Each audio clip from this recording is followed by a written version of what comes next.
Hey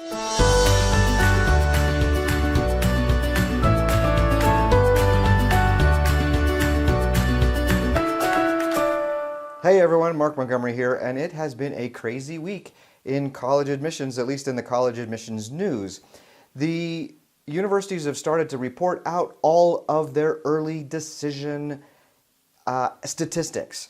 And oh my gosh, everywhere you look, the number of applicants early decision has gone woof through the roof. For example, University of Virginia, 17% increase in 1 year. But worse, University of Rochester, 35% increase in 1 year. NYU, 42% increase in the number of early decision applicants.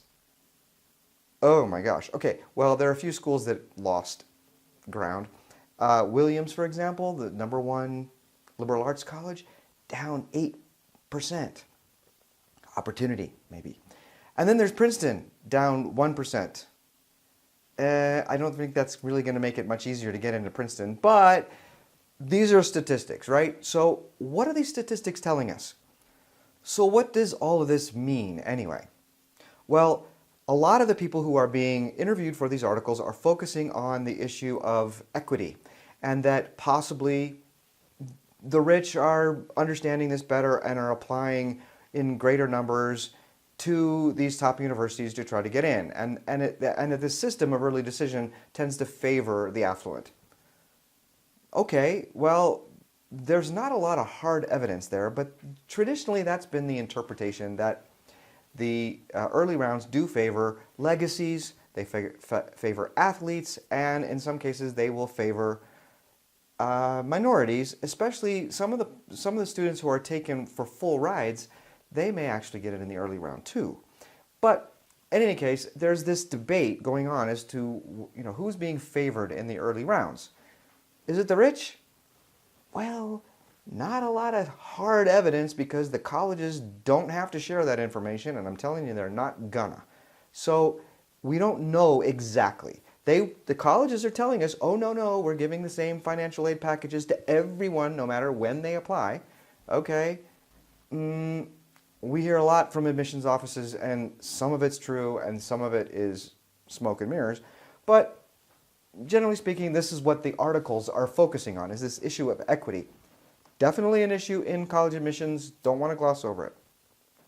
But I want to ask the question, what does this mean for you, the college applicant or the parent of a college applicant in this coming round? First of all, #1 most important thing is demonstrated interest makes a difference. You need to demonstrate your interest in the college. Now, for a lot of colleges, you need to do that by going to visit early and often and convince them that you actually care about this university.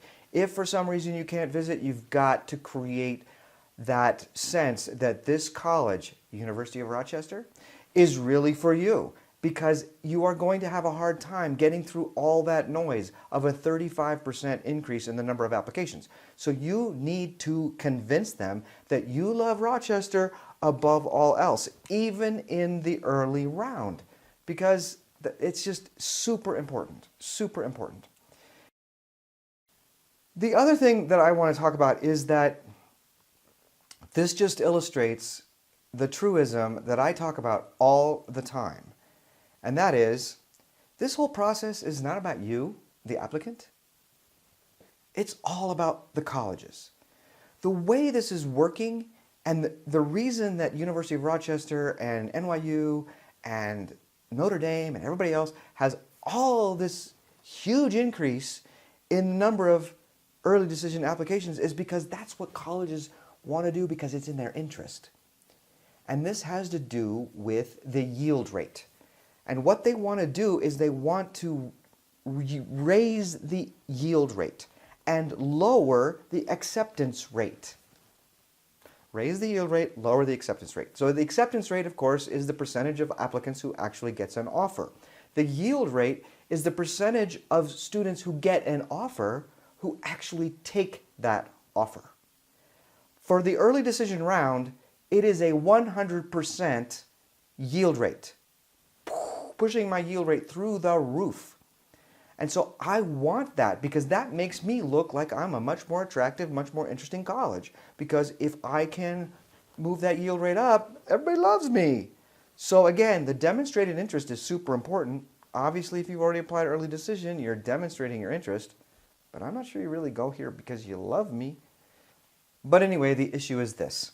Colleges are doing this. They are manipulating the statistics. They are trying to get more and more and more early decision applicants in early decision 1 and in early decision 2, which is a relatively new phenomenon. They want your applicants so they can reject you.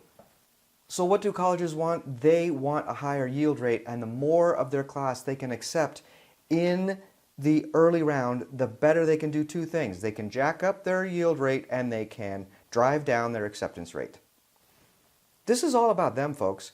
So yes, is it going to be more competitive for you as an applicant? Yes, it is. I'm sorry. Because everyone is trying to play the best game they possibly can. But the people who are going to win, as they always do, are the colleges. They're the ones who are going to get the biggest prize. They're going to do what they need to do in order to maximize their institutional interest here. What is that going to mean for you? That means more and more kids are getting trampled on. More and more kids are applying early decision and getting rejected. That's just the way it is. So, what do you need to think about? Number one, remind yourself it's not about you, it's about them. Second, demonstrate that interest long, fast, and furious. It better be, wherever you're applying early, it better be your first choice school, and you better make sure that you're convincing them of that. And then finally, you do need to have some backup plans because more and more kids are getting rejected from early round, and that's just going to become a matter of life in college admissions going forward.